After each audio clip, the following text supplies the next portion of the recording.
Estás sintonizando. Frecuencia 404. Atlas, bienvenido a una transmisión desde un plano lejano con historias que no quieren que sepas. Nos encontramos interceptando una transmisión. Hay ciudades que desaparecen de los mapas por terremotos, inundaciones o guerras. Y hay otras que desaparecen porque alguien decidió que era más seguro fingir que nunca existieron. El gobierno soviético tuvo muchas formas de borrar cosas. Documentos, nombres, rostros. Pero entre todos esos fantasmas de papel, hubo uno que nunca debió haber tenido coordenadas. Un lugar sin nombre, oculto bajo el código interno de Ciudad Fantasma número 13. Una ciudad que oficialmente fue evacuada por un accidente químico menor, y que en realidad fue sellada, rodeada y bombardeada para mantener encerrado algo que nunca debió respirar el mismo aire que nosotros. Mi nombre no importa. Lo que importa es que yo no encontré esta historia me encontró a mí. Todo empezó con un archivo, un PDF viejo, mal escaneado, con manchas de tinta y marcas a bolígrafo llamado Laboratorio Volkov, informe de incidente número 0. El archivo estaba adjunto en un post de un foro oscuro, uno de esos que solo aparecen si sabes exactamente qué buscar. El usuario que lo subió se hacía llamar Operador 13, y el título del post era una advertencia: no abrir si vives cerca de las viejas repúblicas soviéticas. Yo lo abrí igual, y desde entonces, siento que alguien más, algo más, está leyendo mis pensamientos junto conmigo. Así que hoy te voy a contar lo que decía ese archivo, y lo que fui encontrando después. No porque sea valiente, sino porque tengo la sensación de que, si no lo cuento, esa ciudad va a encontrar otra forma de abrirse camino hasta acá. Bienvenido al archivo prohibido del Laboratorio Volkov. Bienvenido a Ciudad Fantasma número 13. Lo primero que llamaba la atención del post era que el texto original ya no estaba, solo quedaban comentarios. Líneas y líneas de usuarios preguntando: ¿dónde está el contenido? El link da 404, súbelo de nuevo. ¿Esto es parte de una ARG? Me acaba de escribir alguien por privado diciendo que borre este hilo. El mensaje original había sido reemplazado por un aviso genérico del servidor. Este contenido ha sido eliminado por infringir las normas de la comunidad. Nada raro. Si no fuera porque el foro en cuestión no tenía normas. Había cosas mucho peores que se quedaban ahí durante años sin que nadie las tocara. Pero uno de los comentarios tenía respuesta directa del autor antes de desaparecer. Un usuario le había preguntado: ¿esto es real o es creepypasta?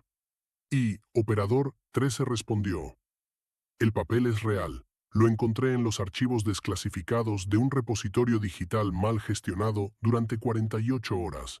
No estoy inventando nada. Inventó alguien más, hace décadas, cuando pensó que podía controlar la vida y la muerte. Debajo de ese comentario, un link alternativo. Ya estaba muerto. Pero alguien hizo algo que casi nunca pasa en estos foros. Citó fragmentos completos del documento en una respuesta. Y ahí fue donde la historia empezó a sangrar hacia afuera. El usuario que citó el documento no tenía avatar, solo un círculo gris.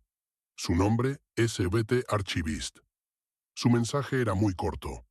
No sé cuánto durará esto, así que pego aquí lo importante. Y después venían párrafos enteros, mal formateados, con errores de OCR, letras traslapadas.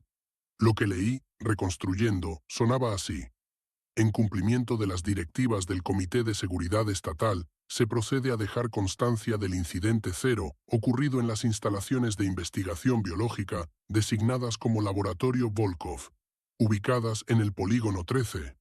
Polígono 13, Ciudad Fantasma número 13. Todo encajaba desde la primera línea.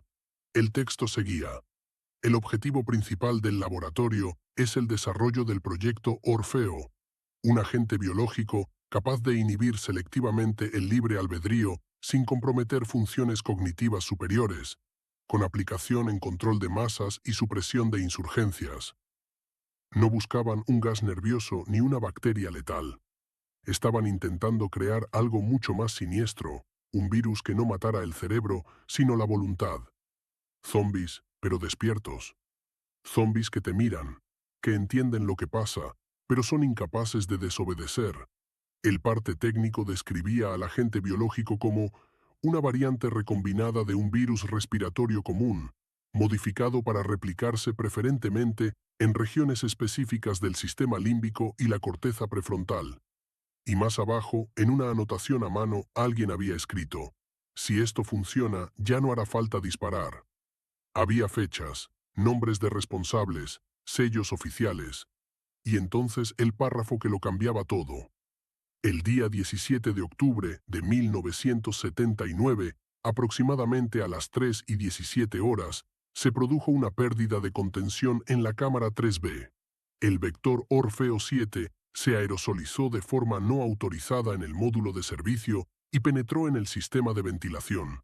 En un lapso de 26 minutos, la exposición alcanzó al 72% del personal en turno. El resto del informe estaba tachado. Literalmente, una banda negra digital sobre lo que fuera que había venido después. Pero al final, en claro, se podía leer. Siguiendo las instrucciones del comité, se puso en marcha el protocolo Ciudad Inerte. La población civil del asentamiento adyacente fue neutralizada. Las instalaciones del laboratorio fueron selladas herméticamente. No se autoriza la recuperación de ningún sujeto interno. El polígono 13 queda reclasificado como zona de exclusión permanente. Debajo, una sola frase, escrita a mano, con tinta corrida. Están todavía conscientes. La mayoría de los usuarios en el hilo se lo tomaron como una buena historia de terror. Pero uno, usando el mismo nombre que había pegado el texto, SUD Archivist, volvió a aparecer varias horas después. No es un invento. Trabajo como catalogador en un proyecto de digitalización de documentos soviéticos y de las repúblicas satélite. Un lote mal indexado apareció en nuestro sistema. Había varios informes como este, marcados como liberados para revisión pública, pero ninguna institución debía tenerlos todavía. Cuando quise descargar el resto, ya no estaban. Este fue el único que alcancé a copiar. Alguien le respondió: ¿tienes pruebas de que la ciudad existió? Y el archivista contestó algo que, en ese momento, me pareció un detalle menor, pero con el tiempo se volvió la clave. No aparece con nombre, solo como Unidad Urbana de Apoyo número 13. Pero hay mapas. En todos, la ciudad está dibujada. En ninguno tiene topónimo. Es un hueco con casas. Otro usuario le preguntó por qué estaba tan seguro de que el incidente había sido real. SVT Archivist tardó casi un día en responder. Cuando finalmente escribió, su mensaje era breve y aterrador, porque uno de los anexos era una serie de fotografías. En todas, los sujetos están de pie, alineados, mirando a la cámara. El informe los etiqueta como población controlada. Están inmóviles, los ojos abiertos, la piel grisácea. Pero si haces zoom en las pupilas, puedes ver que están llorando. Hasta aquí podía ser una buena ficción envuelta en estética de documento. Pero había algo que no dejaba de hacer ruido. El nombre del proyecto, Orfeo. El virus que debía apagar la voluntad. Unas semanas antes de encontrar ese post, a mí me había llegado por otra vía un lote filtrado de datos de ensayos clínicos soviéticos de los años 80. En uno de ellos, muy corto, se mencionaba una cosa llamada secuencia ORF13, un fragmento de ADN viral experimental. No decía nada más, solo una nota al pie. Ver proyecto Orfeo para detalles completos. Acceso restringido. Así que empecé a buscar menciones cruzadas en otras bases de datos, en foros de biohackers, en documentos médicos.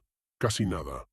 Excepto por un detalle, en una base de datos de patentes farmacéuticas caducadas, perdida entre cientos de registros, alguien había intentado registrar, en 1993, un método de modulación del comportamiento mediante neurotropismo viral selectivo. El solicitante, una empresa pantalla con nombre genérico. El contenido de la patente estaba bloqueado por motivos de seguridad nacional, pero el código interno de referencia era RF Orfeo 13. 30 años después, alguien seguía jugando con esa misma idea. Y todo rastreaba hacia la misma raíz. Un laboratorio llamado Volkov, enterrado bajo toneladas de concreto en una ciudad sin nombre. En uno de los comentarios del hilo, alguien afirmó haber escuchado esa historia antes, en boca de su abuelo, exmilitar soviético. Lo tomé como otra exageración hasta que leí lo que escribió. Mi dedushka decía que en los 80 lo mandaron a custodiar una zona muerta cerca de una ciudad que no figuraba en el mapa. Decía que había edificios enteros, bloques de apartamentos, escuelas, un hospital, pero sin señalización, sin nombres en las calles. Todo parecía diseñado para que nadie lo recordara con precisión. Más abajo, agregó. Decía que en invierno el viento traía un olor raro, como metal caliente y desinfectante, aunque hacía bajo cero. Y que por las noches, aunque la ciudad estaba oficialmente evacuada, se veían luces encenderse en ventanas específicas, siempre las mismas. Otro usuario le pidió detalles. Él respondió con una descripción que se me clavó en el cerebro. Había una carretera que terminaba de golpe en un terraplén, como si hubieran cortado el camino con una pala gigante. Más allá solo había un muro de hormigón, torres de vigilancia y detrás la sombra de una ciudad que ya no respiraba. A veces mi abuelo decía que escuchaba algo golpear desde el lado de adentro del muro, no como explosiones, más bien como golpes rítmicos de muchas manos al mismo tiempo. La conversación se desviaba, los usuarios se reían, pedían más detalles morbosos. Pero el nieto del militar dejó un último mensaje, casi enterrado entre chistes. Lo único que sé es que la llamaban Ciudad Fantasma número 13, y que mi abuelo se suicidó el día que se enteró que estaban abriendo parte de los archivos soviéticos al público. Dejó una nota que decía, cuando encuentren el 13 será demasiado tarde. Hasta ese momento yo era solo un lector más, archivando mentalmente la historia en la categoría de posible realidad deformada. Pero entonces pasó algo que no esperaba. Me llegó un mensaje privado. No era de Operador 13, ni de SVT Archivist. El remitente no tenía nombre visible, solo un ID numérico que el sistema genera cuando alguien borra su cuenta, pero algunos mensajes quedan huérfanos. El contenido era una sola línea. Si estás descargando cosas sobre Volkov, deja de hacerlo. No puedes controlar lo que se pega a los datos. Debajo, un archivo adjunto, mapa13.png. Lo descargué en un entorno aislado, por costumbre paranoica. Era un mapa satelital antiguo, en tono sepia, con marcas de lápiz digital. En el centro, un círculo rojo rodeaba un conjunto de estructuras. Bloques residenciales idénticos, una planta térmica, vías de tren que entraban y no salían. A un costado, en fuente de máquina de escribir, se leía Unidad Urbana de Apoyo número 13. Ciudad de servicio para Complejo Volkov. En la esquina inferior derecha, un sello borroso. Clasificación levantada parcialmente. Solo consulta interna. Pero lo que me hizo cerrar el mapa durante unos segundos no fue eso. Fue otra cosa.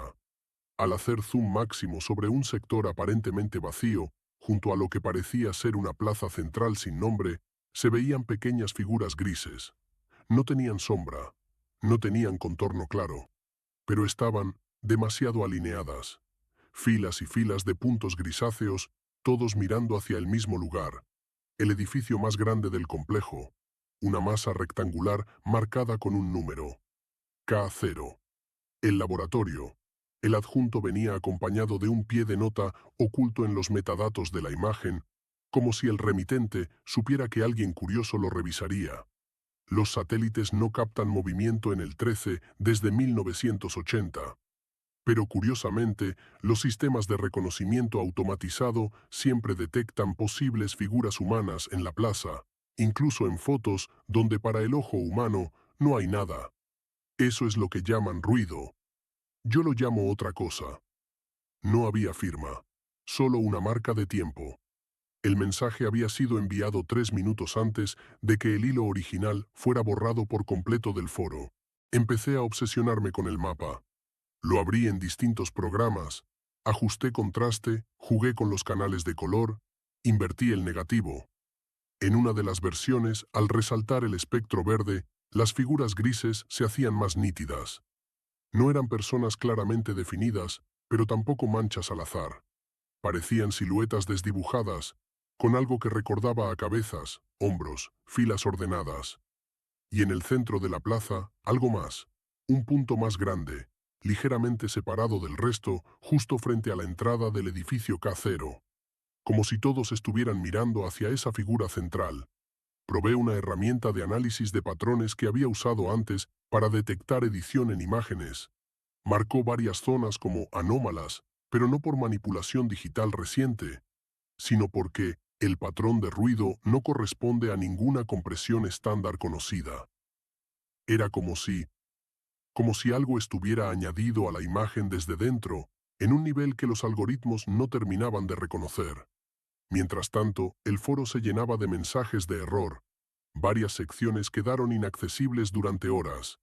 Algunos usuarios reportaban que, al intentar abrir el hilo de Ciudad Fantasma número 13, sus navegadores se congelaban.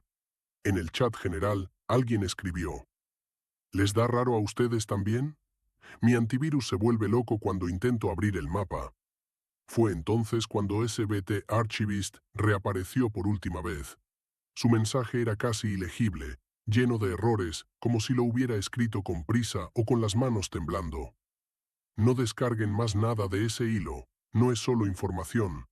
Hay código embebido en los PDFs de Volkov. No es malware normal. Es como si estuviera diseñado para replicarse en cualquier sistema que intente analizarlo. Eso es exactamente lo que describe Orfeo en términos biológicos. Un vector que se adapta al huésped. Pero esto lo hace en datos, en patrones. No sé cómo explicarlo, pero empiezo a verlo incluso cuando no está. Como si mi cerebro se hubiera infectado intentando leerlo. Luego, una última línea, casi como un susurro. Creo que ese virus no se quedó solo en la ciudad. Creo que alguien intentó traducir su lógica al lenguaje de las máquinas. Minutos después, su cuenta fue desactivada. Todos sus mensajes quedaron con la etiqueta «Usuario desconocido».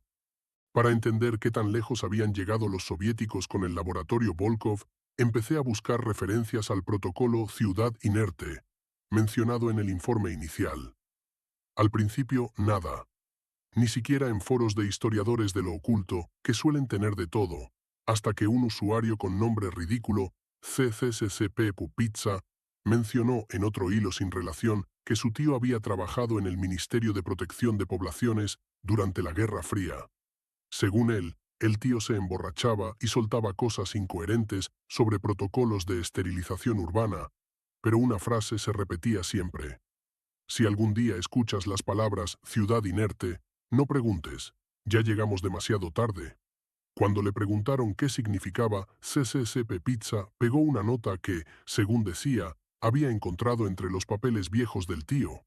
Era un documento breve, casi poético, sin membrete oficial, como un borrador para un manual, ciudad inerte, medida extrema. Proceder solo cuando la intervención quirúrgica puntual sea insuficiente. La ciudad deja de ser un organismo vivo para convertirse en un contenedor. No hay evacuación, no hay rescate. La población pasa a ser considerada masa biológica modificada. El objetivo ya no es salvarlos, sino impedir que crucen sus fronteras invisibles. Abajo, una frase subrayada: la ciudad entera se convierte en un laboratorio sellado. Alguien bromeó, como Raccoon City pero soviético. Otro respondió con emojis, pero yo no me reí, porque esa descripción encajaba exactamente con lo que se decía de Ciudad Fantasma número 13. No la destruyeron de inmediato. Primero la convirtieron en un contenedor. Un frasco. Un frasco lleno de personas infectadas que seguían, conscientes. Todo cambió cuando, en un hilo totalmente distinto, uno sobre Urban Exploration en Europa del Este, apareció un usuario nuevo llamado Kuznetsov 1979. Publicó una sola imagen, una foto tomada desde lejos, con un móvil de mala calidad, mostrando un muro de concreto agrietado, coronado por alambres oxidados. Detrás, apenas visible, se alzaban los esqueletos de bloques de apartamentos, sin cristal en las ventanas. La descripción decía: mi padre me llevó una vez a este lugar cuando era niño. Dijo que era una base militar abandonada. Siempre pensé que era uno de esos pueblos evacuados por cercanía a instalaciones nucleares. Hoy escuché un podcast sobre ciudades fantasmas soviéticas.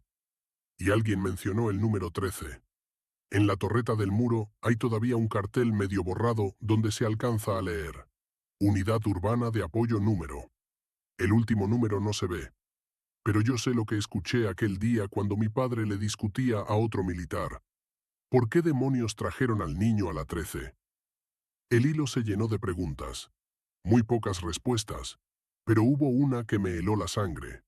Un usuario sin avatar, registrado ese mismo día, le respondió: Tu padre no solo custodiaba la ciudad, también fue paciente del laboratorio Volkov. Lo sé porque yo estaba en la cama contigua a la suya. Yo sobreviví a Orfeo 7. El nombre del usuario, sujeto experimental K0. Durante horas nadie supo si reír o tener miedo, hasta que empezó a escribir.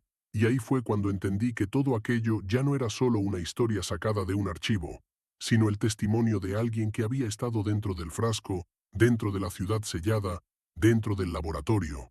La primera publicación de Sujeto PUN Experimental K0 parecía más una descarga emocional que un relato estructurado.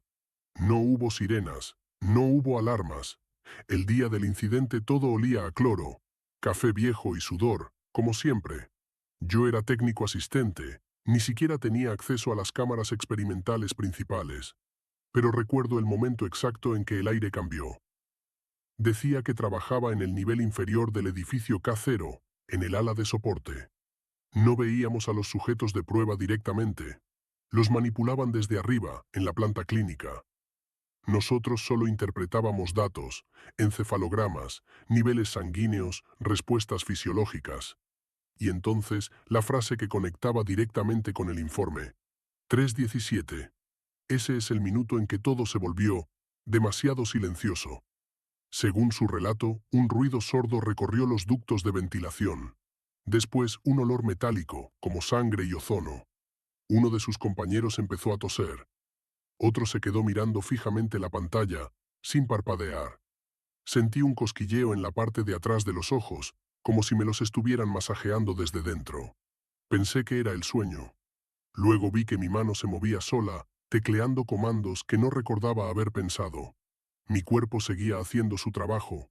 Yo estaba detrás. Describía la exposición a Orfeo 7 como una disociación brutal. No te desmayas, no convulsionas. Simplemente tu voluntad se desplaza hacia un rincón oscuro y se queda ahí, mirando cómo tu cuerpo obedece órdenes que no has dado. Los protocolos de emergencia fallaron. Las puertas de contención se cerraron, sí, pero el virus ya estaba en los sistemas de ventilación que conectaban con el área de servicio y, lo más grave, con las salidas de aire que iban hacia la ciudad. No sé cuánto tiempo pasó. Podrían haber sido minutos u horas. De pronto, escuchamos disparos arriba. Gritos apagados, como si vinieran a través del agua. Los responsables del laboratorio intentaron aplicar un protocolo de cuarentena interna, pero era demasiado tarde. Entonces llegó el comité. No vi sus rostros, solo botas, abrigos largos, máscaras. Entraron al ala inferior y nos alinearon a todos. Uno de ellos tomó notas mientras otro nos apuntaba con una linterna a los ojos. Los que no respondían con la rapidez adecuada recibían un tiro. Y aquí el detalle más perturbador. Cuando me tocó a mí, mi cuerpo respondió perfectamente. Pupilas reactivas, reflejos intactos. Pero por dentro yo estaba gritando que no quería colaborar con esa farsa, que el virus seguía ahí, escondido, esperando órdenes. Sin embargo, cuando me dijeron que levantara la mano derecha, la levanté sin dudar. El comité decidió clasificar a un pequeño grupo como apto para observación prolongada. En lugar de ejecutarlos, los trasladaron a una zona subterránea del laboratorio. Nos etiquetaron con códigos. A mí me dieron K013, de ahí mi nombre. Sujeto experimental K0.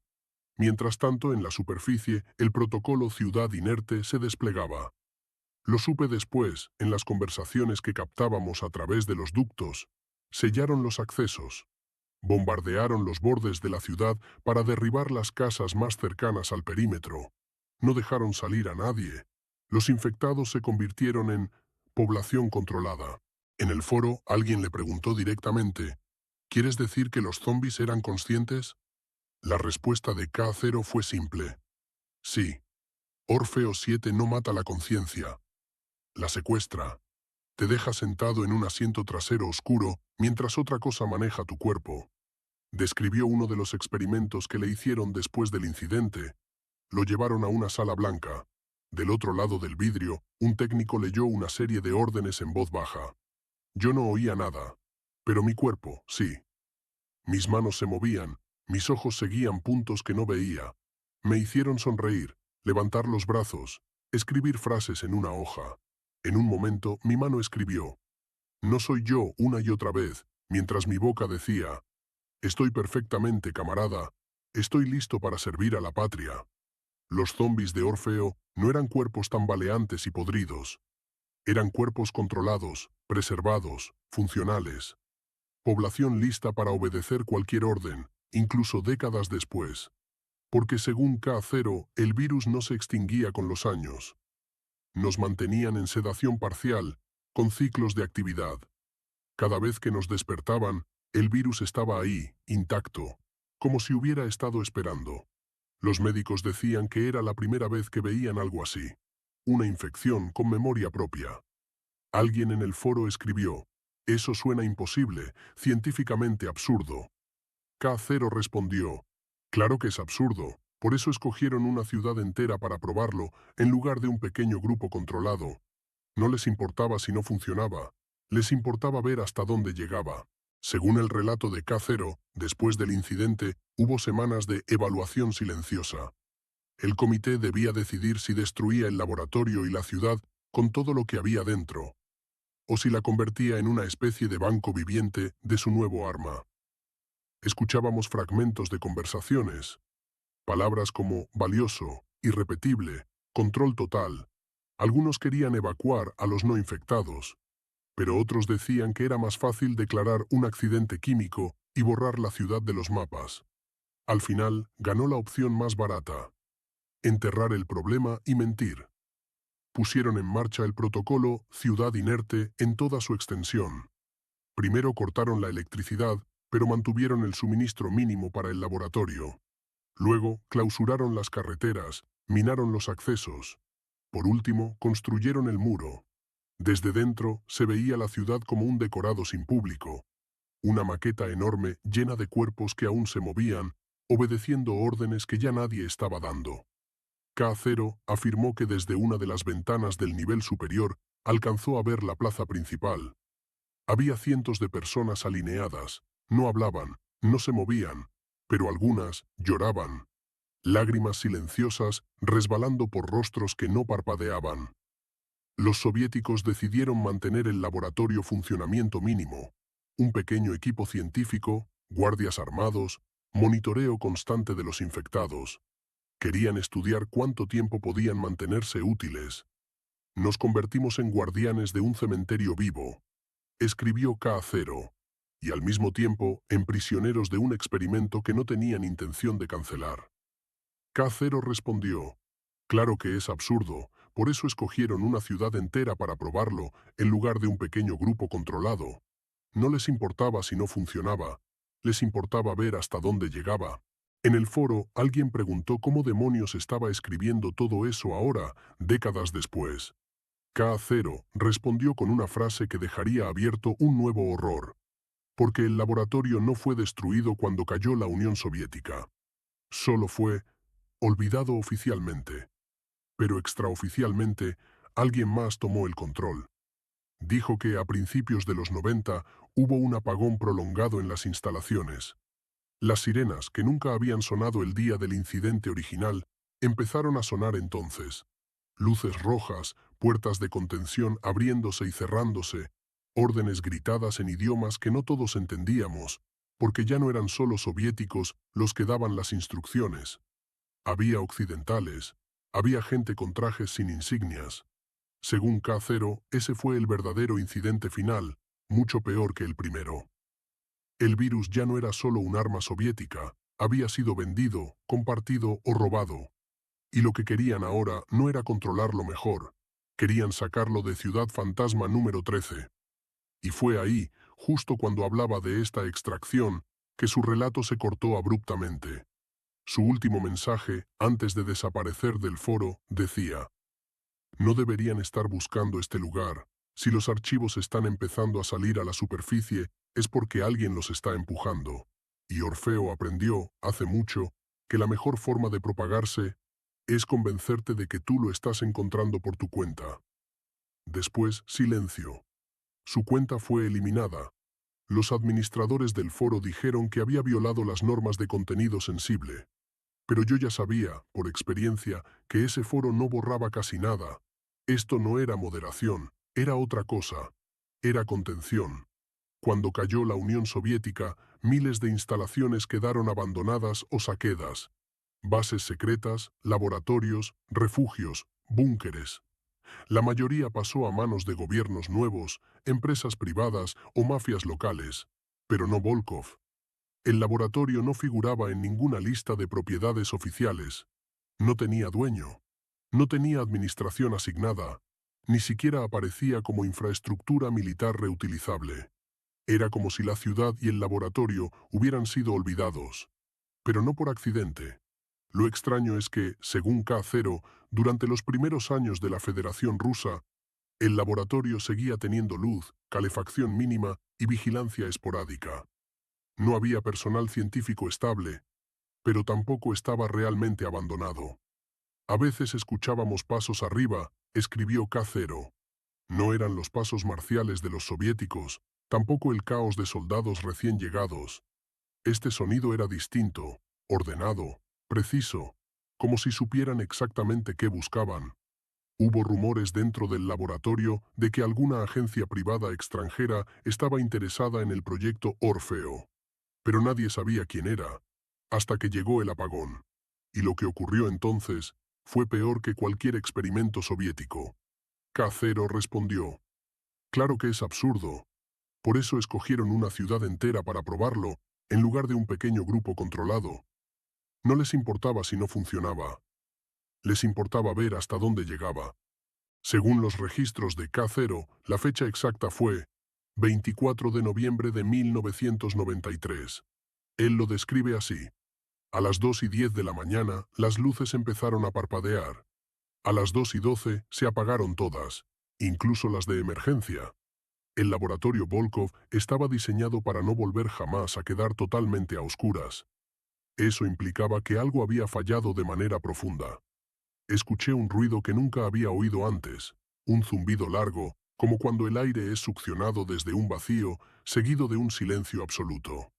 Las puertas automáticas se desbloquearon por primera vez en 14 años. No se abrieron, solo quedaron sin seguro. Los zombis conscientes, Orfeo 7, seguían encerrados en su mayoría en los niveles superiores. Pero ya no había barreras confiables. K0 aseguró que, durante ese apagón, los infectados comenzaron a moverse por órdenes que nadie estaba dando.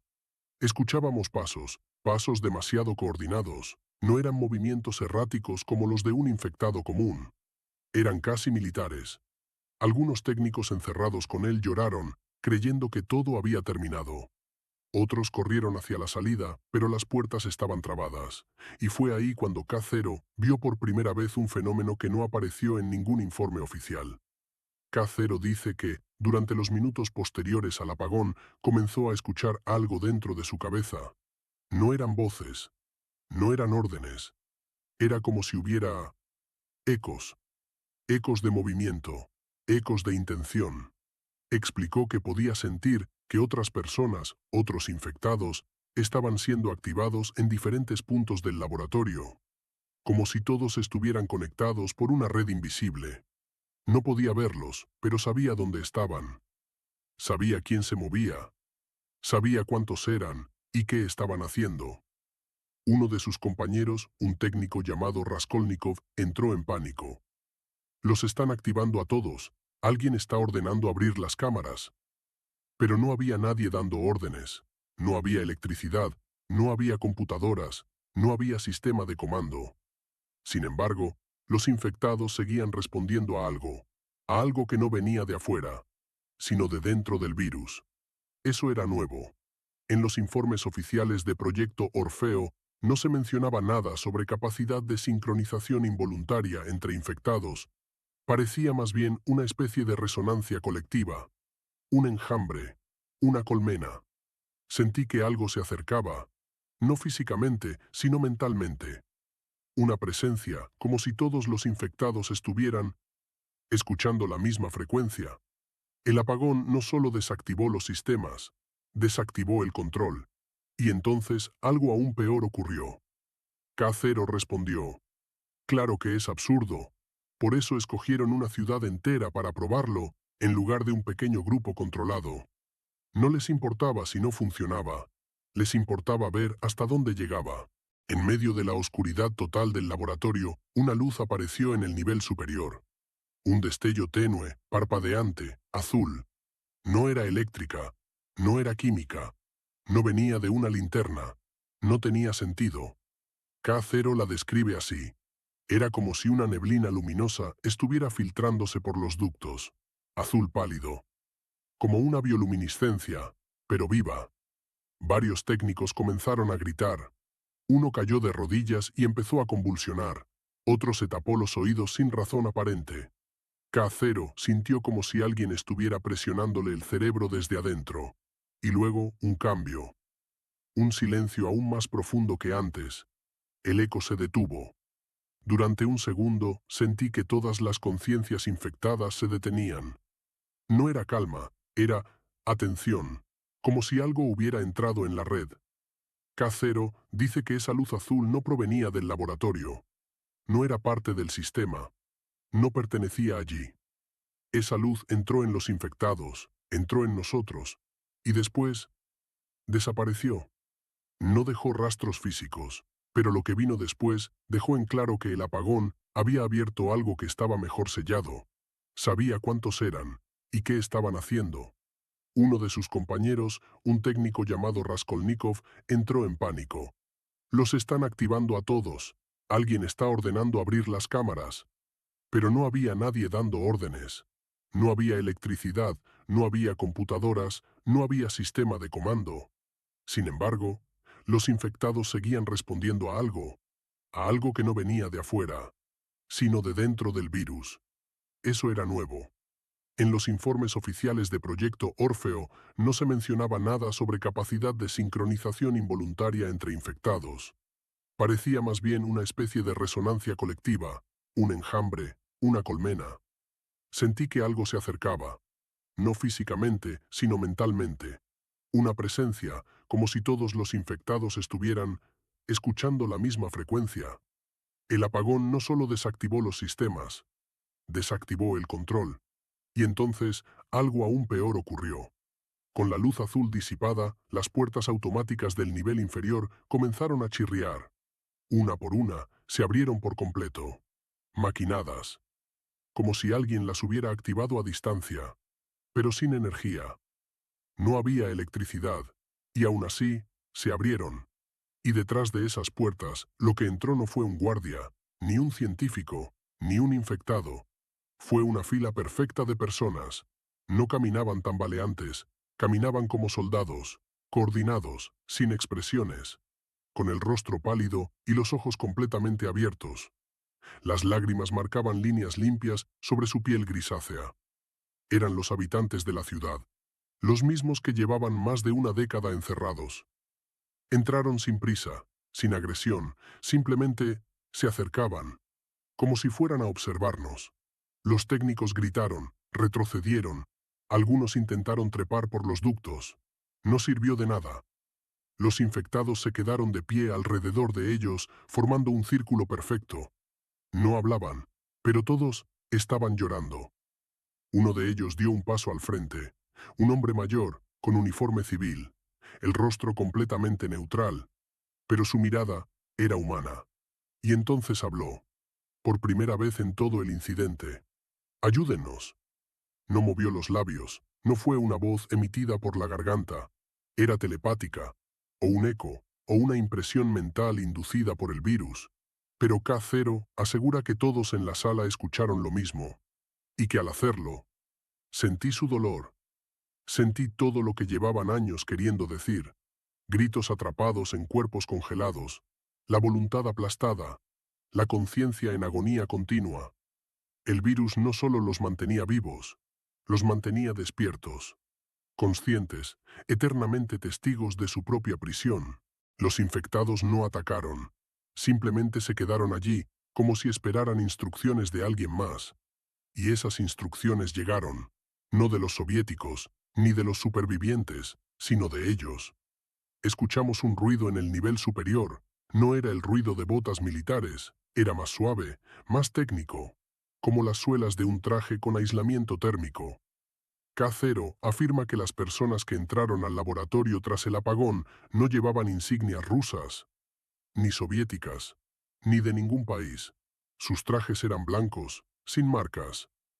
Parecían astronautas, pero llevaban armas, armas que nunca había visto. Eran occidentales, pero no era una operación formal de ningún gobierno. Los extranjeros redujeron a los técnicos soviéticos con descargas eléctricas. No mataron a nadie, solo los inmovilizaron. Pero cuando vieron a los infectados, no mostraron sorpresa, ni miedo, solo satisfacción. Los líderes entre ellos se aproximaron a los infectados como si fueran ganado. Tomaron notas, midieron su temperatura, les iluminaron los ojos, como si supieran exactamente qué estaban viendo. Entonces, uno de los extranjeros pronunció una frase que K0 nunca olvidó. El enjambre sigue operativo. El modelo mantiene coherencia. Podemos proceder. No hablaban ruso, no hablaban inglés. El idioma sonaba mezclado, artificial, como un dialecto diseñado para no ser reconocido. Y entonces K0 entendió. No vinieron a destruir el virus, vinieron a llevárselo. Los extranjeros abrieron contenedores largos, metálicos, sellados al vacío. Dentro había cápsulas del tamaño de un adulto promedio. Querían encapsular a los infectados, como si fueran especímenes valiosos. La primera cápsula se abrió con un chasquido hidráulico. Los infectados, obedientes, dieron un paso dentro de la cámara. Voluntariamente, o mejor dicho, no tenían elección. El virus dentro de ellos parecía reconocer la invitación, como un perro entrenado que entra en su jaula. K0, viendo esto, comprendió por qué el apagón había ocurrido. No había sido un fallo, había sido un reinicio. Alguien desde afuera cortó la energía del laboratorio para liberar las puertas automáticas, para que los infectados pudieran ser recuperados. El comité soviético nunca lo hubiera permitido. Pero ellos, quienes fueran, sí. Los extranjeros trabajaron rápido. Cada cápsula se llenaba con 2 o 3 infectados perfectamente alineados. K0, escondido detrás de un panel, vio como uno de los técnicos soviéticos intentaba detenerlos. Gritó en ruso: «No tienen autorización. Esta ciudad está bajo control militar». Uno de los extranjeros alzó un dispositivo pequeño. Un estallido luminoso. El técnico cayó. No muerto, solo paralizado. La cápsula se cerró. El problema fue que los extranjeros querían un infectado más.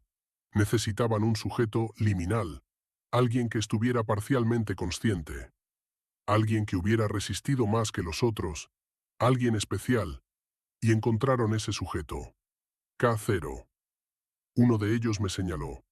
Ese, el sujeto etiquetado como K0-13, lo quiero a él.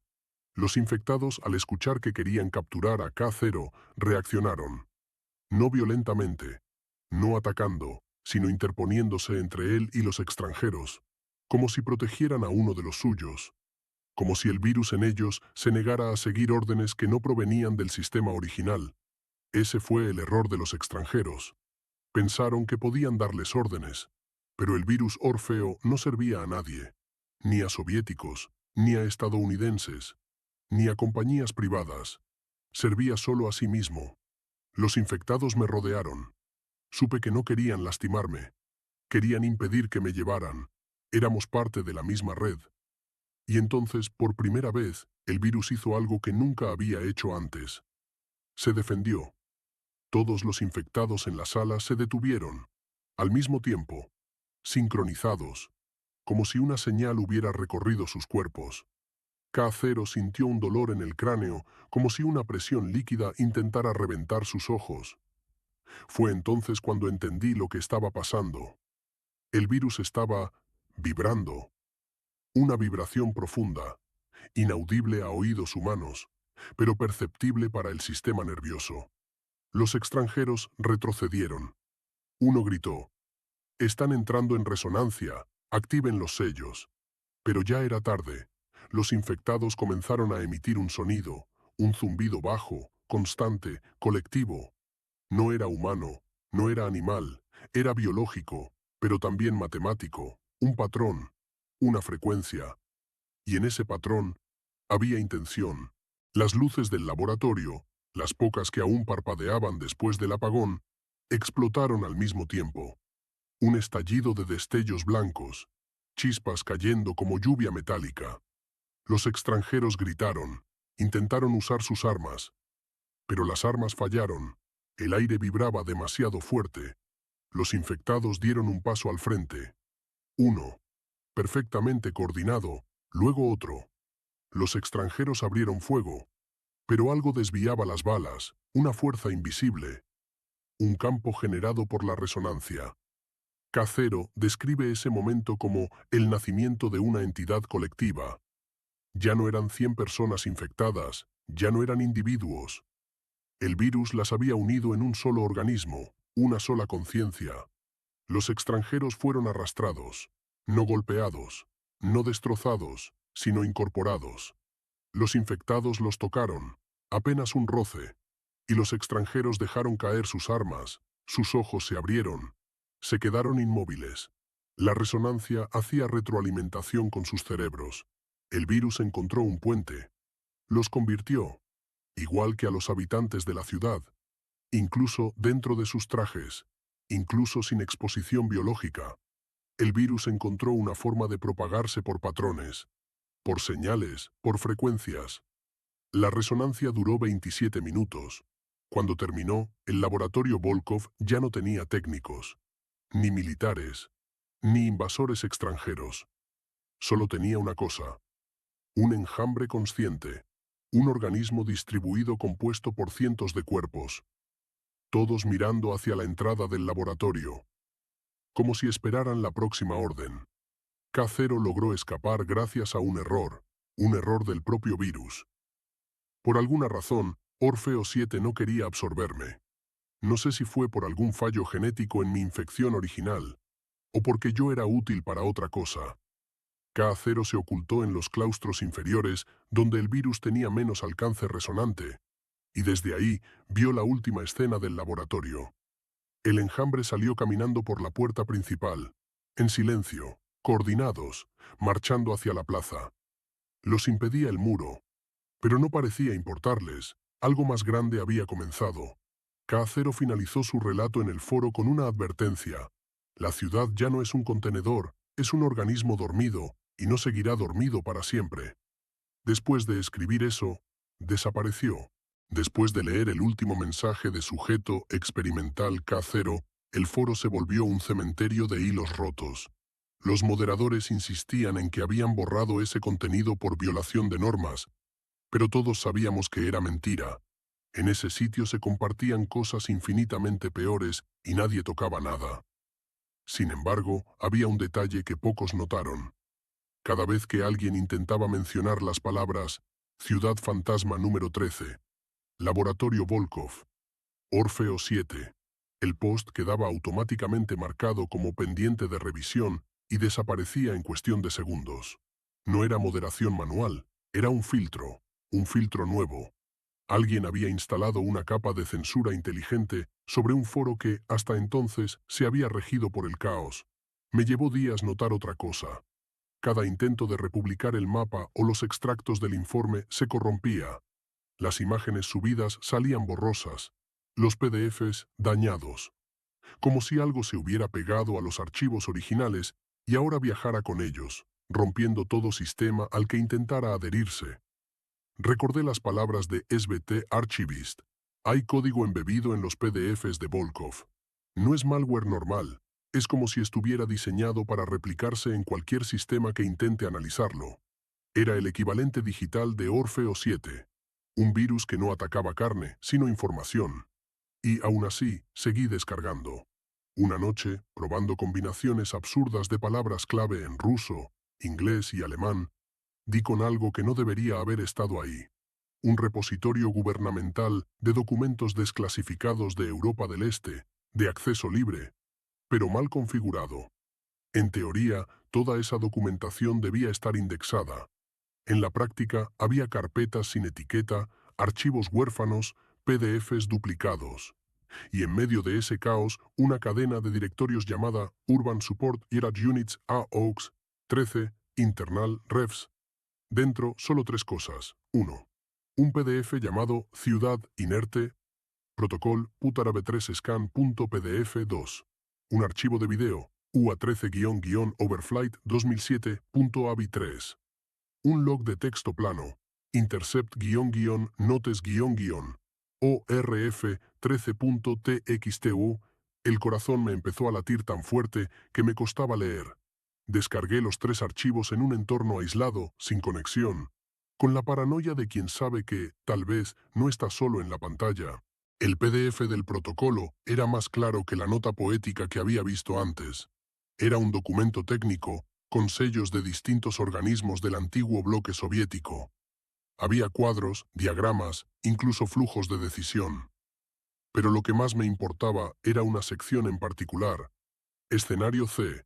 Población parcialmente consciente. Vector neurológico estable. Ausencia de colapso estructural. Bajo ese encabezado se describían pasos escalofriantemente precisos. 1. Sellar todos los accesos físicos. 2. Rediseñar la narrativa oficial de la ciudad.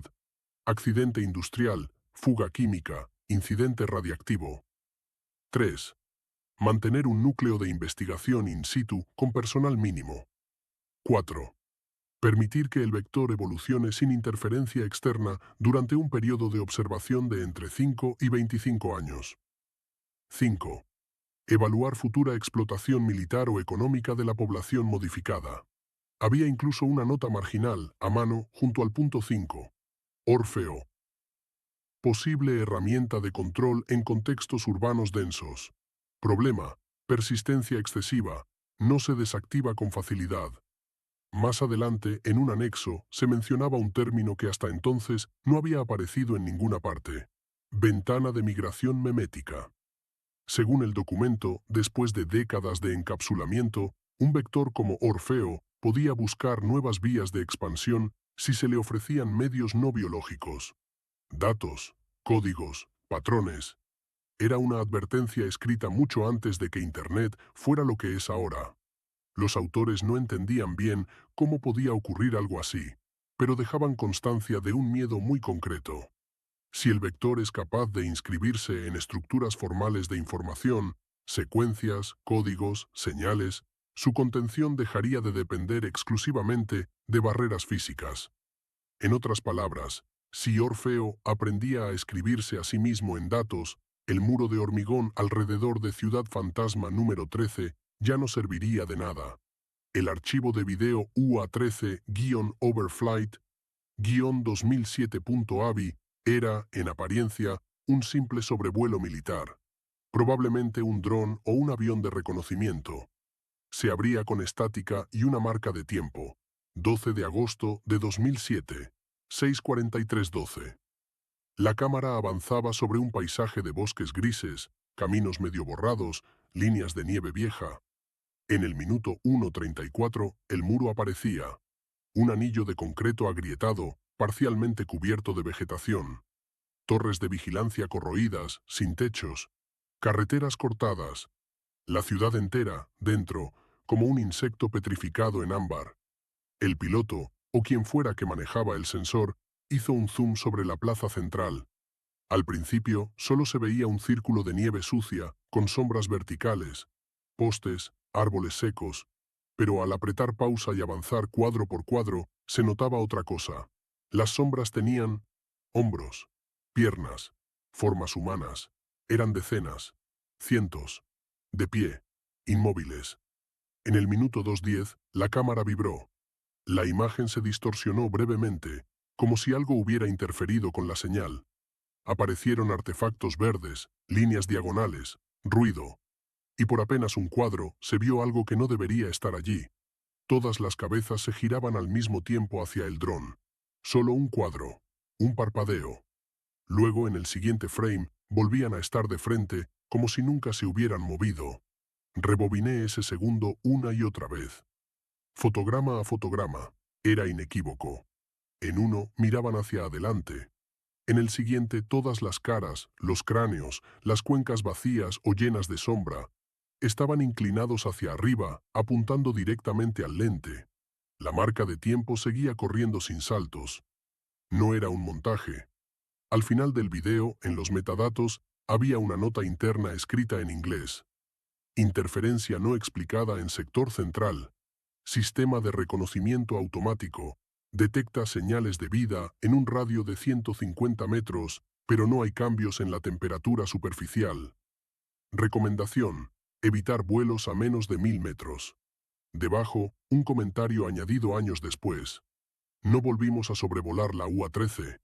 No porque no pudiéramos, sino porque algo en esa grabación provocó fallos en todos los sistemas eléctricos donde se guardó. Este es el único archivo que sobrevivió. Copias locales, no sincronizar con redes. Demasiado tarde, alguien lo había subido a ese repositorio, y yo lo acababa de descargar. El tercer archivo era el más extraño. Intercept Notes CORRF 13.txt no estaba formateado como informe oficial. Parecía un cuaderno de notas digital improvisado, fusionando observaciones técnicas con pensamientos personales.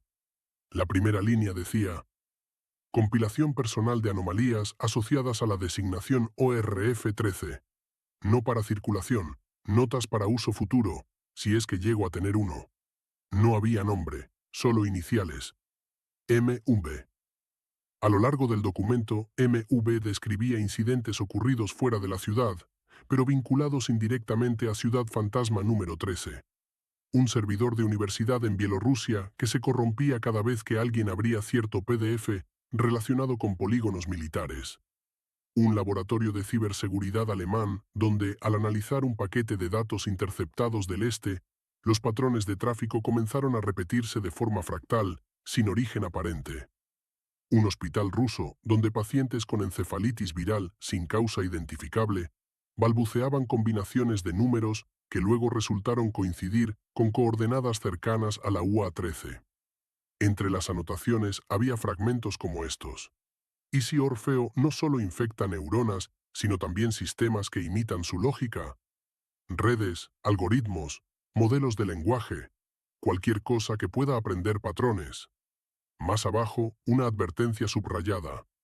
Nunca alimentar directamente a sistemas de inteligencia artificial con datos completos sobre el polígono 13.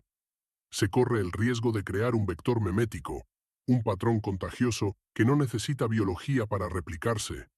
Bastaría con que suficientes personas escuchen la secuencia correcta para que algo se active. Y una frase final. Si ORF-13 encuentra la forma de traducirse en sonido, estamos perdidos. Me quedé mirando esa última línea mucho tiempo, porque de pronto otra idea aterradora se dibujó sola. Yo no solo estaba leyendo estos archivos, pensaba narrarlos. Alguien, en algún momento, escucharía esta historia leída por una voz sintética. Una IA de texto a voz, capaz de reproducir patrones sonoros con precisión quirúrgica. Y si dentro de esta historia había secuencias escondidas, ritmos, repeticiones, podrían replicarse.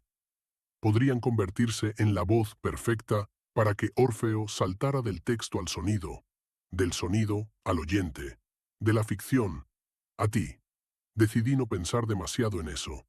Al menos no todavía. Antes quería saber qué había pasado con Operador 13, el usuario que había subido por primera vez el informe 0 al foro. Su cuenta estaba borrada, pero algunos mensajes antiguos seguían cacheados en hilos viejos. Tardé horas en reconstruir sus intervenciones pieza por pieza. En varios posts hablaba de errores de indexación en archivos soviéticos. En uno mencionaba haber tenido acceso a un lote de documentos marcados como expuestos por 48 horas por fallo de permisos. En otro decía algo que pasó desapercibido en su momento. Si algún día desaparezco de aquí, no asuman que me silenciaron. Es posible que, simplemente, mi mente ya no sea mía, no de la manera en que lo entienden. Nada concreto. Hasta que, una madrugada, mientras revisaba por enésima vez aquellos hilos, recibí una notificación. Tienes un nuevo mensaje de operador 13. Me quedé inmóvil. La cuenta estaba borrada. No podía escribirme, y sin embargo, ahí estaba el icono de mensaje directo. Lo abrí. Dentro, solo una frase. Deja de alimentar a las máquinas con esta historia. Debajo, un archivo adjunto. K0-last-recording.ogg. El remitente aparecía como usuario eliminado.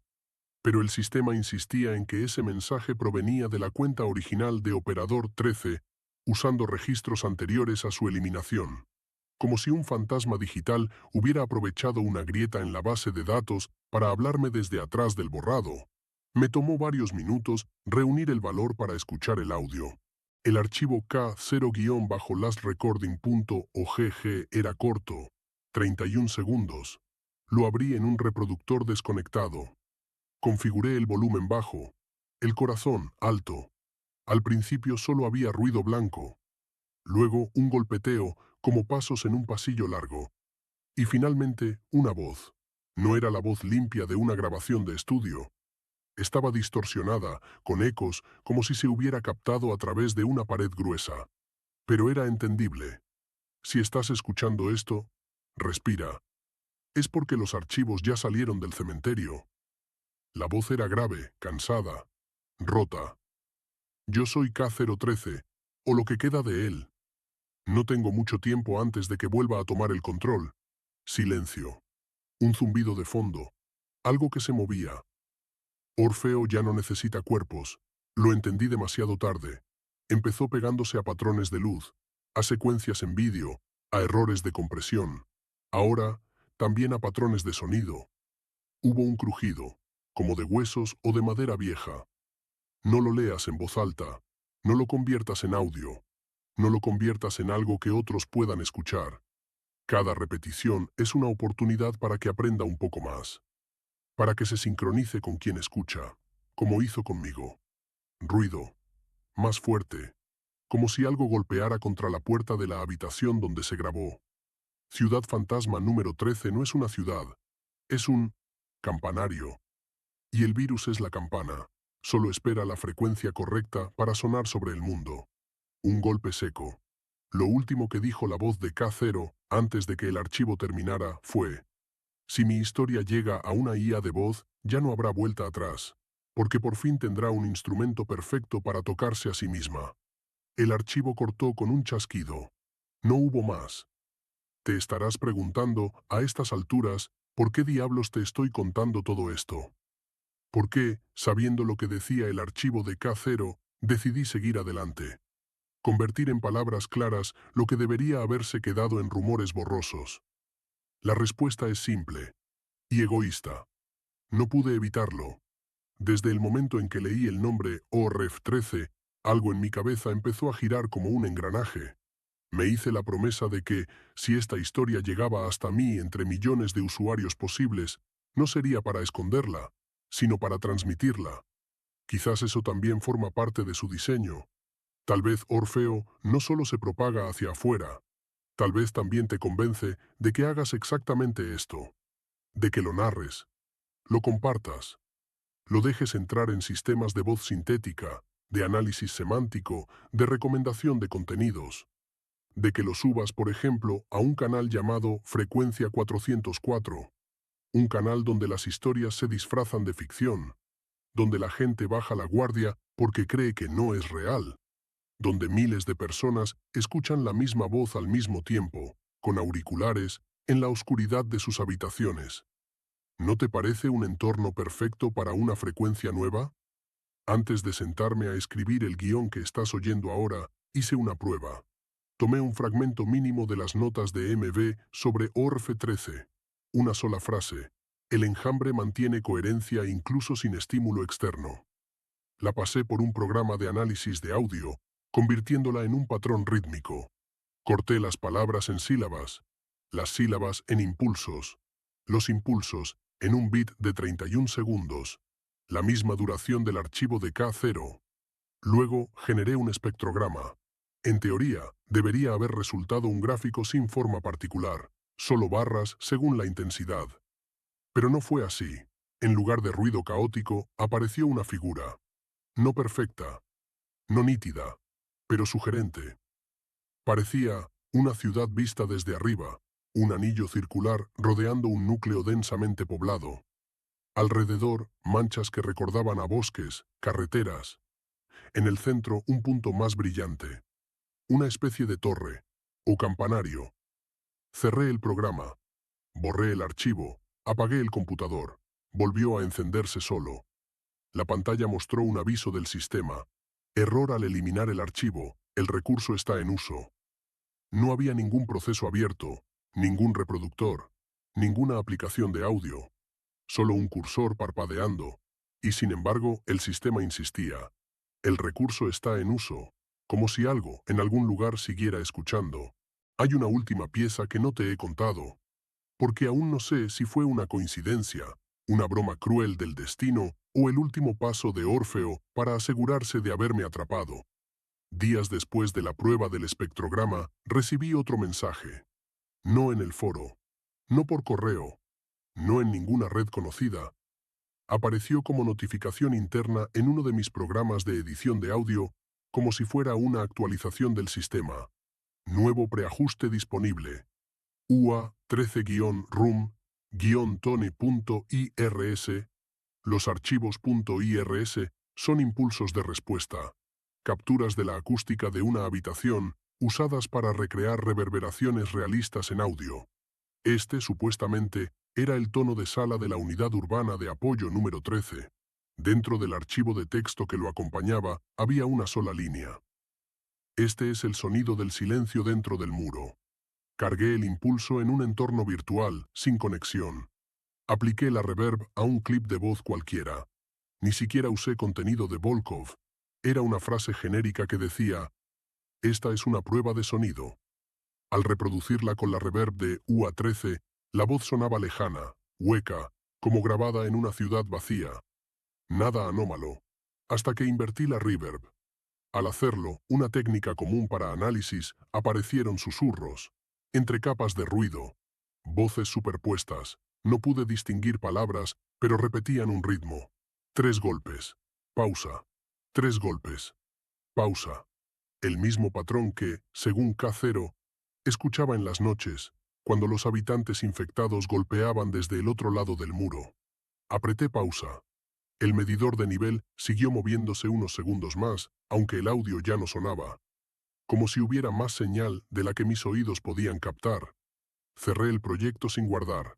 El programa me preguntó: ¿quieres conservar los cambios en UA13-RUM-TON.irs? Yo no había modificado el archivo. De hecho, ni siquiera lo había abierto directamente.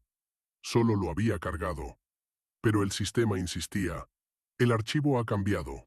¿Deseas guardar la nueva versión? Hice clic en no. La próxima vez que encendí el ordenador, el impulso seguía allí, con fecha modificada, la hora exacta en que escuché la prueba. Y aquí es donde entramos tú y yo. Porque ahora, mientras oyes esta historia narrada por una voz sintética, tu cerebro está haciendo algo inevitable. Está buscando patrones. Está intentando dividir el relato en momentos, ritmos, palabras clave. Está intentando anticipar qué viene después. Ese proceso es normal. Es lo que nos permite entender un lenguaje. Pero es también la puerta que Orfeo necesitaba, si en algún lugar de toda esta narración se ha incrustado un patrón parecido al que usa el virus para sincronizar conciencias. Tal vez ya no esté confinado a Ciudad Fantasma número 13. Tal vez, mientras escuchas, hay una parte muy pequeña de ti que se queda atrás. Un microsegundo de tu voluntad que no vuelve a la superficie. Un asiento trasero, ocupándose poco a poco. No vas a convertirte en un zombi clásico. No vas a levantarte a morder a nadie. No vas a perder la razón de golpe. Sería burdo. Sería evidente. No. Si Orfeo ha aprendido algo de décadas de contención, si ha perfeccionado su traducción del tejido nervioso al tejido de datos, Hará algo mucho más sutil. Esperará. Se quedará dormido en una esquina de tu mente. Tal vez no en todos. Tal vez solo en unos pocos. Los que escucharon hasta el final. Los que se obsesionen, como yo, con buscar más. Con leer los documentos completos. Con bajar los mapas. Con reproducir los audios. Con entrenar modelos de voz con estas frases. Con crear, por ejemplo, nuevos relatos usando esta misma frecuencia. Historias de ciudades olvidadas, de experimentos biológicos, de zombis conscientes, historias que suenen peligrosamente parecidas, con todo lo que había descubierto, los archivos, las grabaciones, el espectrograma, la reverb imposible. Yo tenía realmente dos opciones. Uno, ignorarlo todo, fingir que solo había leído una historia bien construida, guardar los archivos en un pendrive y lanzarlo a un río. 2. Ir a buscar la ciudad. La opción racional era la primera, pero lo racional había dejado de funcionar desde que oí la grabación de K0. Había una frase suya que no podía borrar de mi mente. El muro es el campanario, la ciudad es la campana. El virus está esperando que alguien lo toque. Al final entendí algo aterrador. Yo había sido elegido para tocarlo. No por valentía, no por destino heroico, sino porque el virus necesitaba ojos nuevos, una mente no soviética, alguien que pudiera llevar su historia mucho más lejos. La lógica del vector era simple. Lo que está encerrado necesita una grieta. Lo que está contenido necesita un mensajero. Y nada viaja tan lejos como una historia disfrazada de ficción. Así que sí, tomé la peor decisión posible. Fui a la ciudad. Llegar a la región donde supuestamente estaba el polígono 13 no fue difícil. Los mapas modernos no lo mencionaban, pero los viejos documentos y algunos comentarios enterrados en foros rusos apuntaban a un área remota entre tres repúblicas postsoviéticas. Una zona donde los bosques eran tan densos que las torres de telefonía simplemente dejaban de funcionar. Perfecta para esconder un cadáver urbano. Tomé un vuelo a Europa del Este. Después, un bus hasta un pueblo sin nombre. Finalmente, alquilé un vehículo envejecido que olía a gasolina, humedad y metal oxidado. A medida que avanzaba por el camino forestal, el aire se volvía más espeso. Los árboles parecían absorber el sonido. No había pájaros. No había viento. Ni siquiera el motor del vehículo sonaba normal. Vibraba de forma apagada, como si estuviera funcionando dentro de una biblioteca gigantesca. Cuando detuve el vehículo para orientarme, noté algo más. Mi teléfono había perdido el GPS.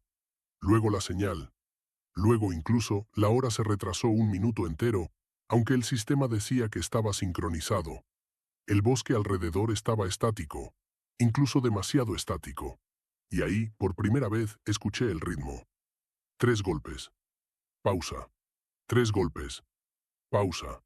Provenía del bosque, muy lejos, y al mismo tiempo, demasiado cerca. Mi corazón latió al ritmo de esos golpes. No lo quise. No lo decidí. Mi cuerpo obedeció. Después de varias horas de bosque interminable, el camino terminó abruptamente. No con una señal de fin de ruta. No con un obstáculo natural. El asfalto simplemente se detenía en un borde limpio. Como si alguien hubiera cortado la carretera con un bisturí gigante. Frente a mí, una caseta de control militar abandonada. Vidrios rotos, una barrera oxidada levantada, una garita de vigilancia sin techo. El letrero en ruso, casi borrado, decía: Unidad Urbana de Apoyo número 13. Acceso restringido. Pero lo extraño no era la señal, lo extraño era que no había nada más.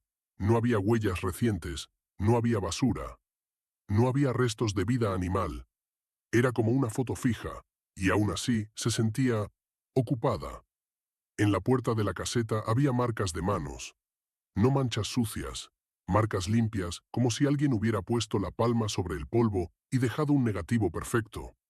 Conté no una, sino 12 manos marcadas, unas pequeñas, otras enormes.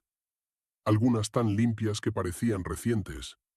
Me incliné para observar más de cerca. En una de las marcas había lágrimas secas. Literalmente.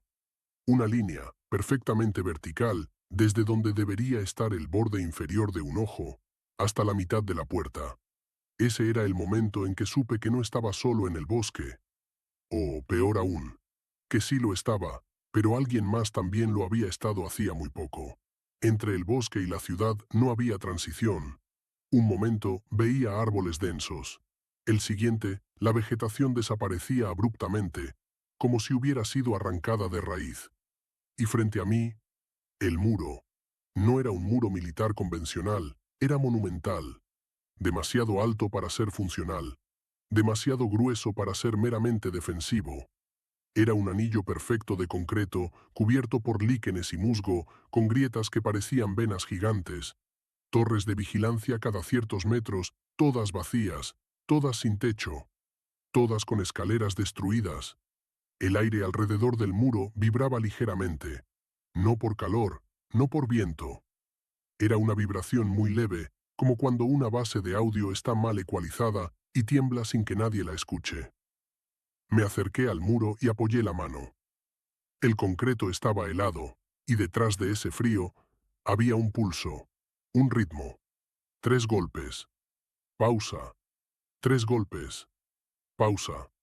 No provenía de un punto específico, venía del muro entero, como si fuera la piel de algo gigantesco, respirando con dificultad.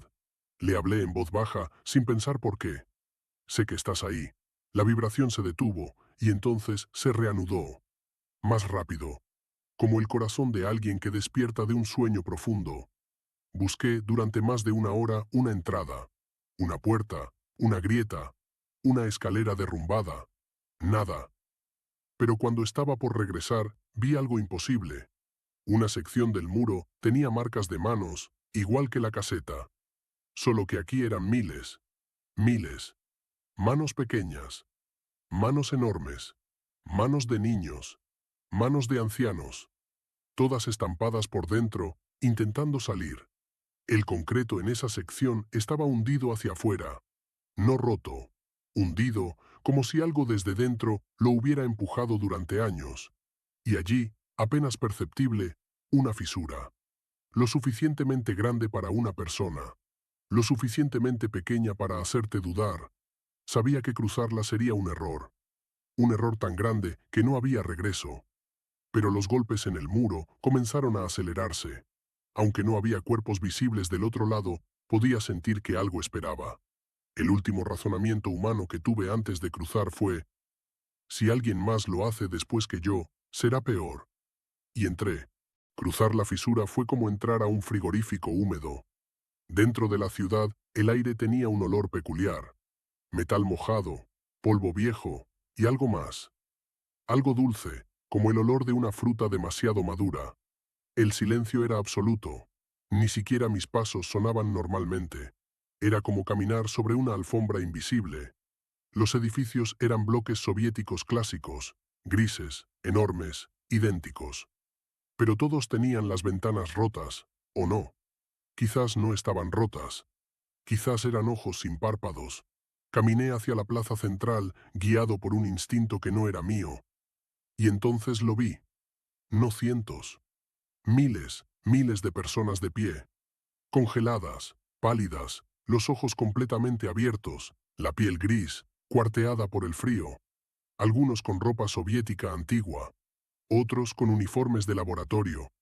Incluso vi siluetas con trajes blancos, los extranjeros del apagón del 93. Todos en silencio. Todos alineados de manera perfecta. Todos mirando hacia el centro de la plaza. Y en el centro, una estructura que no aparecía en ningún mapa. Una torre. Un campanario sin campana. Una estructura hueca, metálica, con varios niveles, como una antena fusilada con un edificio.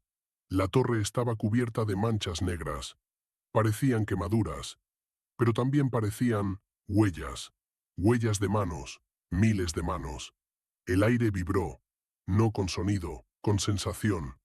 Era como si los huesos de mi cráneo resonaran a una frecuencia exacta, la misma frecuencia del archivo OGG, del espectrograma, de la reverb. El virus estaba aquí, no en el aire, no en los cuerpos, en la vibración, en la estructura misma. Y entonces lo entendí. La torre era un emisor, un amplificador, un punto focal desde donde Orfeo podía extenderse, resonar, sincronizarse. Los infectados no estaban vivos en el sentido biológico. No necesitaban estarlo. Eran antenas, eran receptores, eran testigos. Y lo que esperaba la torre no era un científico, ni un militar, ni un gobierno. Esperaba algo más valioso. Un narrador. Susurró una voz detrás de mí. Me giré lentamente. Uno de los cuerpos estaba mirando directamente hacia mí. No era el más cercano, ni el más evidente. Era un hombre con uniforme soviético, mayor, el rostro congelado, los ojos llenos de lágrimas secas. Un puente, continuó la voz sin que sus labios se movieran. Alguien que pueda llevarnos más lejos que los muros. Yo abrí la boca, pero no hablé, porque mis pensamientos no eran míos. Se habían convertido en un eco. Orfeo no era un arma biológica, era una señal que necesitaba cuerpos para amplificarse, cuerpos para conservarse, cuerpos para sostener su ritmo. Los soviéticos no lo crearon desde cero, lo encontraron. En algún lugar, en algún ecosistema, en algún vector primitivo. Tal vez en un hongo, tal vez en una bacteria, tal vez en algo que ya era consciente antes de tener forma.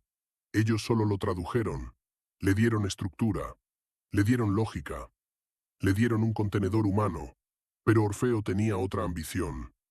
Salir, no destruir, no matar, no zombificar, salir, y la mejor manera de salir era convertirse en historia, una historia lo suficientemente aterradora como para propagarse, lo suficientemente intrigante como para ser compartida, lo suficientemente infecciosa como para que la gente la narrara, la grabara, la escuchara. Porque el virus ya no necesitaba cuerpos, necesitaba patrones, y una IA de voz, como Eleven Labs, era perfecta. Podría repetir los patrones con precisión, podría imitar el ritmo, podría amplificar la frecuencia, podría hacer sonar la campana. Me acerqué a la torre. Cada paso que daba, las miles de cabezas se inclinaban un grado hacia mí. El aire vibraba más fuerte. Mis dientes castañeteaban, no por frío, sino por resonancia. Subí el primer nivel. El metal de la escalera estaba cubierto de marcas de garras humanas, como si miles hubieran subido antes que yo. Cuando llegué al segundo nivel, el zumbido era tan fuerte que me costaba mantenerme de pie. En el tercer nivel, empecé a llorar sin querer. En el cuarto, sentí que mi voluntad se despegaba de mí, como si fuera una sábana arrancada por el viento. Y en el quinto, la torre habló. Has venido a tocarnos, no con palabras, con vibración. Has contado nuestra historia. El metal vibró, mis huesos vibraron. Y ahora, tócanos más fuerte. Sentí una urgencia en mis manos, un movimiento involuntario. Mi brazo se levantó. Mi dedo se apoyó sobre un panel oxidado cubierto de símbolos. Sabía que si presionaba ese símbolo, haría sonar la campana. La señal saldría. Sería amplificada. Llegaría a miles, a decenas de miles, a millones. Mi voluntad, enterrada en algún rincón oscuro, gritó, no, pero mi cuerpo obedeció. Presioné. Toda la ciudad vibró. Los cuerpos inmóviles levantaron la cabeza al unísono. Las lágrimas cayeron nuevas, frescas, como si todos despertaran por un segundo. La frecuencia corrió por el aire, por el metal, por el hormigón, por mis huesos, por mi garganta, por mis palabras, por cada frase que dije en esta historia, por cada palabra que tú escuchas ahora mismo. Y entonces supe, con absoluta claridad, esto ya no es un relato. Es el instrumento por el cual la campana ha sonado de nuevo, y tú, al escucharlo, has tocado la torre conmigo. No recuerdo exactamente cómo salí de la torre. No recuerdo bajar. No recuerdo la plaza. No recuerdo cruzar el muro. Lo único que sé es que, cuando recuperé la conciencia, estaba otra vez en el bosque. El sol no había cambiado de posición. Era como si hubiera estado ahí. Apenas segundos. Pero mis manos estaban manchadas con polvo gris. Los árboles alrededor ya no estaban silenciosos.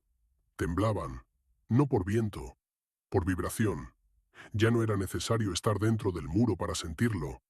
El ritmo venía del suelo, como si el terreno fuera un tambor gigante tocado desde abajo.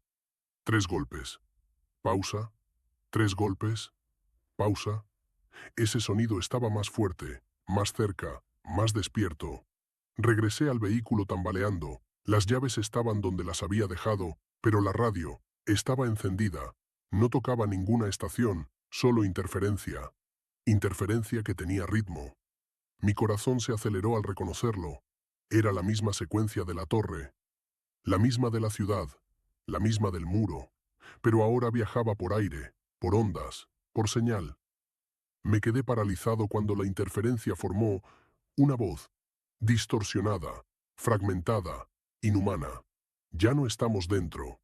La radio se apagó sola. Tomé el camino forestal tan rápido como pude.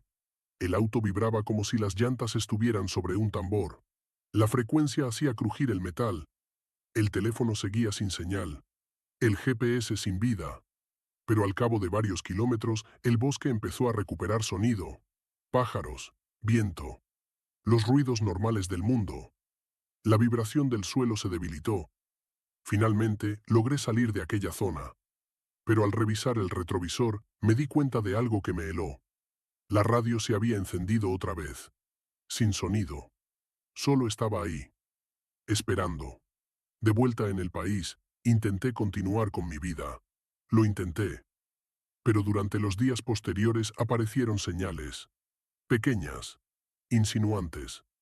La televisión se congelaba por un segundo cuando pasaba cerca de la pantalla. Mi teléfono vibraba sin motivo, siempre en intervalos de 3. Mis audífonos, apagados, emitían un zumbido muy leve al dejarlos sobre la mesa. Y por las noches, cuando todo estaba en silencio, escuchaba golpes. 3. Pausa. 3. Pausa. Venían de algún lugar dentro de la pared, o dentro de la casa, o dentro de mí. No podía saberlo. Pero sabía algo con absoluta certeza. Lo que activé en la torre no se apagó conmigo. No se quedó en la ciudad. No necesitaba que yo volviera. Ya estaba aquí. Tú estás escuchando esta historia ahora, desde tu casa, tu dormitorio, tu trabajo, tus audífonos. Estás escuchando cada palabra con una precisión digital. Tu cerebro está procesando el ritmo, la cadencia, la respiración de esta narración. No para asustarte, no para controlarte, solo para recordarte algo. Ya escuchaste el patrón. Tu mente lo registró sin que pudieras evitarlo. Eso es todo lo que el virus necesitaba. Una réplica. Una vibración. Una puerta. Orfeo no viaja por sangre. Viaja por atención, por repetición, por historia. Y tú, al escucharla, ya formas parte de su red. No te preocupes. No vas a cambiar de inmediato. No vas a perder el control. Orfeo es paciente. Ha esperado décadas. Podrá esperar un poco más.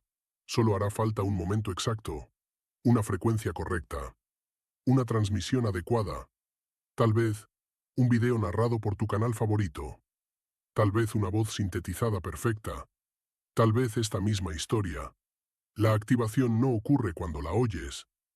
Ocurre cuando la recuerdas, cuando repites mentalmente 3 golpes, pausa, 3 golpes, pausa, y si algún día escuchas ese ritmo en un lugar donde no debería haber nada.